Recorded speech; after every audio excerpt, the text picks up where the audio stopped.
यांच्यावर दुःखाचा डोंगर कोसळला आणि बूथवरच्या या कार्यकर्त्याला अनेक वर्ष ज्यांनी बूथ जीवापाड जपलाय त्यांना एवढं मोठं दुःख झालं, तरीही सगळ्या गावांनी सगळ्यात जास्त परिपक्वतेचा दाखला दिलेला आहे. म्हणजे ते दुःख झालं असलं तरी आपण सर्वांनी मिळून या निवडणुकीमध्ये अव्वल मतदान करून पंकजा ताईंची काळजी केली आहे.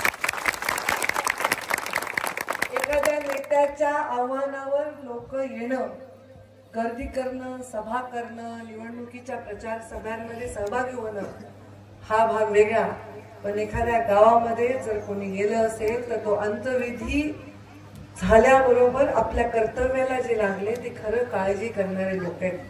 तुम्ही माझे कार्यकर्ते नाहीत, तुम्ही माझा परिवार आहेत.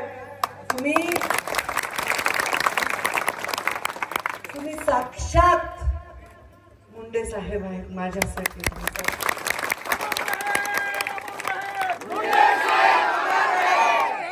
राजकारणामध्ये मुंडे साहेबांनी मला आणलं तेव्हा मुंडे साहेबांना खूप संघर्षाला सामोरं जावं लागलं. त्यामुळे ते म्हणले माझं विश्वासाचं कोणी नाही पंकजा, मला 5 वर्ष दे.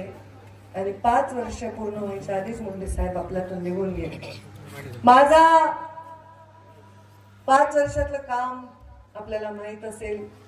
माझा त्याच्यानंतर 5 वर्षाचा संघर्षही आपण पाहिला.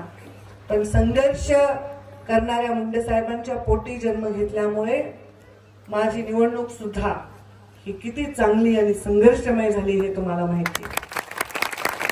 काहीच दोष नाही आपला, काहीच वाईट केलं नाही कुणाचं, कुणाच्या केसाला कधी धक्का लावला नाही, कुणाला कधी शब्दाने दुखवलं नाही, काही अभद्र कधी बोललो नाही, जातीपातीच्या शब्द कधी तोंडातून येऊ सुद्धा दिले नाही. कधीच कोणी दरवाजात आलं तर त्याला अडचण असेल तर विचारलं नाही बाबा तू कुठल्या गावचा, कोणा माणसातला, कोणतं तुझं आडनाव. फक्त आणि फक्त आज एक माझ्याकडे बाई आली, कवटी लावायची आहे मुलाला, ऑपरेशन झाले ब्रेनचं. 8-10 दिवस झाले ती मला शोधत होती, परंतु मी इलेक्शनमुळे पहाटेपर्यंत घरीच जात नव्हते. आज ती आली म्हणली तर 9-10 दिवस झाले माझ्या मुलाला कवटी लावायची. मी तिचं नाव सुद्धा विचारलं नाही. मी लगेच तिला म्हणलं ह्याला मदत करा.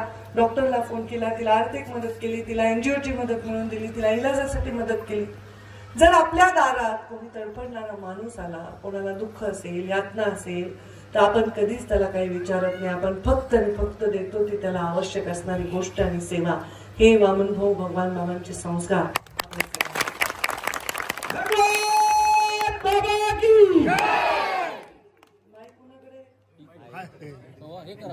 माईक दिसलंच नाही, माईक बंद करायचं, ट्विंग आवाज आहे. त्यामुळे आज जेव्हा या निवडणुकीमध्ये अशा पद्धतीने ही निवडणूक चालली असताना सर्व गुण संपन्न, सगळ्यांची सेवा करून, सगळ्यांना सोबत घेऊन, कष्ट करून या जिल्ह्याचं नाव देशात आपण करत असताना देखील ज्या पद्धतीने या निवडणुकीमध्ये एक द्वेषाचं राजकारण करण्याचा प्रयत्न झाला, तो प्रयत्न हाणून पाडला तुमच्यासारख्या सच्च्या लोकांनी. गावामध्ये अंतिम संस्कार करायचा असताना देखील ताईची तुम्ही काळजी केली.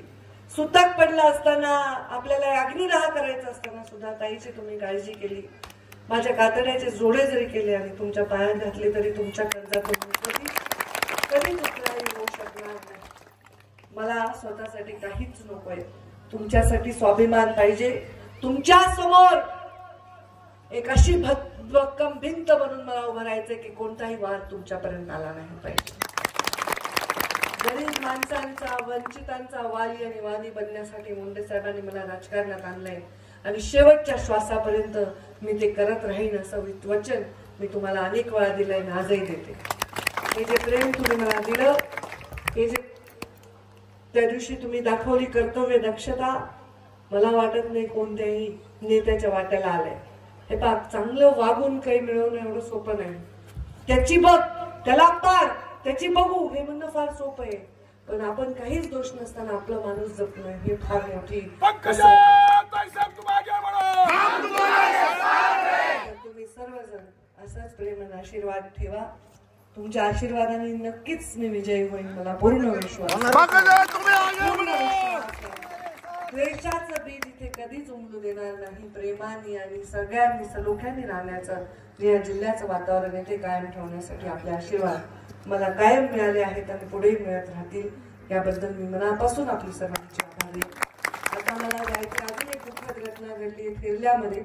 तर माझी विनंती आहे तरुण भावांना आणि सगळ्यांना की फोटोसाठी मी आहे पुढे अजून 25 वर्ष सगळे असे उभीच आहे मी पाय देऊन काही पुढे जात नाही मी आणि अशीच दिसणार आहे काही फार म्हातारी दिसेल असंही नाही.